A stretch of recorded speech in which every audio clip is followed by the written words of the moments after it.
Hello students, we are going through chapter 1 civics.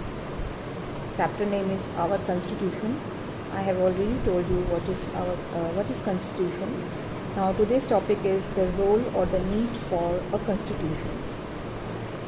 Every day in our daily life we are following certain rules and regulations. Suppose you are coming to school, you are following certain rules and regulations which are given by your school.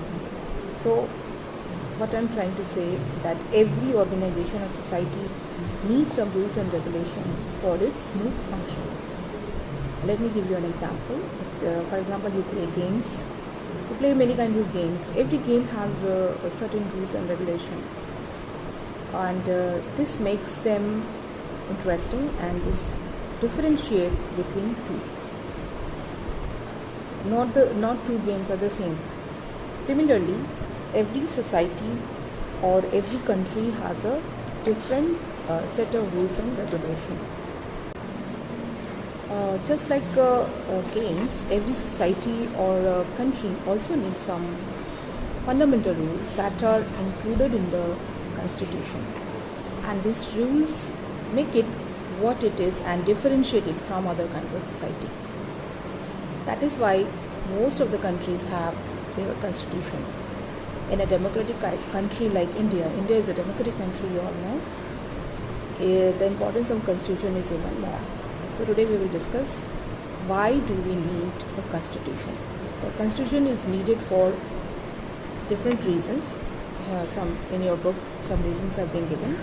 One by one I will try to discuss and try to explain.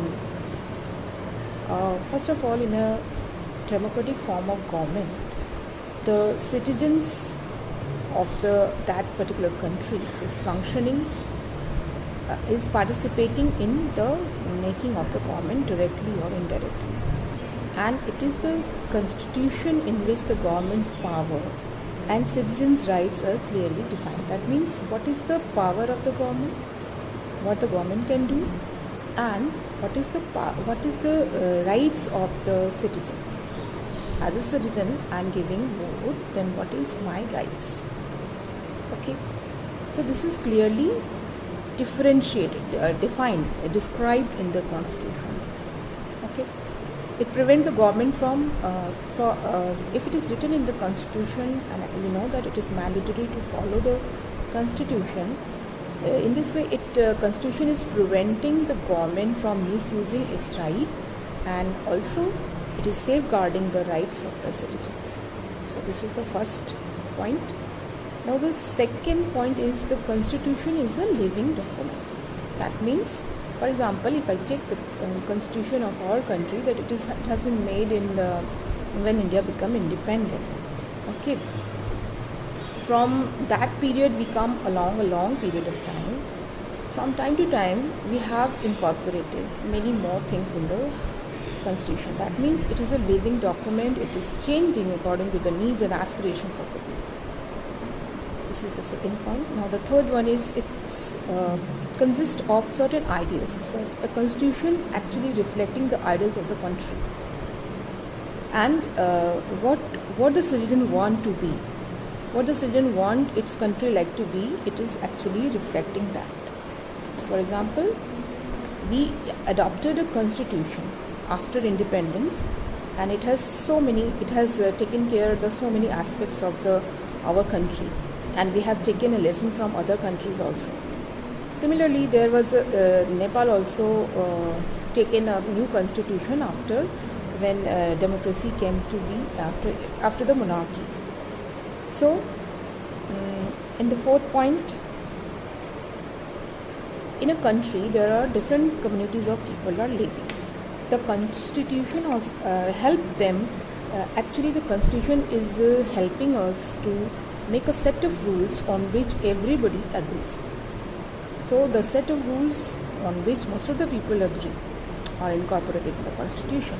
For this reason also constitution is important. Now I would like to discuss one more point.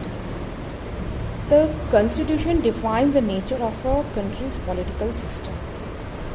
The constitution actually tells you what is the political system of a country. That means the two countries' political system cannot be the same. Okay. In a democracy, we all know that we choose our leaders, and the leaders represent us in the government. Now, they exercise their power on behalf of us, but very often we see that someone is misusing their authority. Then what will we do? The Constitution has given us some rights to safeguard from being misused. They have given some rights, which is, for example, our Constitution has given us right to equality to all persons.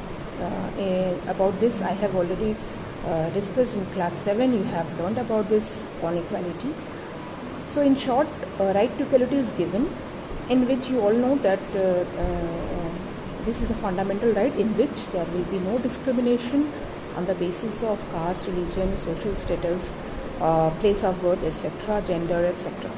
So the right to equality is one of the fundamental rights which is mentioned in our Constitution. So if there are no such restriction on the power of elected representative, they can misuse their power. So Constitution is taking care of the citizens also, and the power of there is a balance between the power of the representative, which is actually chosen by the common public. Okay, so rest of the 3 points I will discuss tomorrow, and I will start features of the Indian Constitution also. Till then, read this topic properly, and if you have any query, you can ask me. See you in the next class.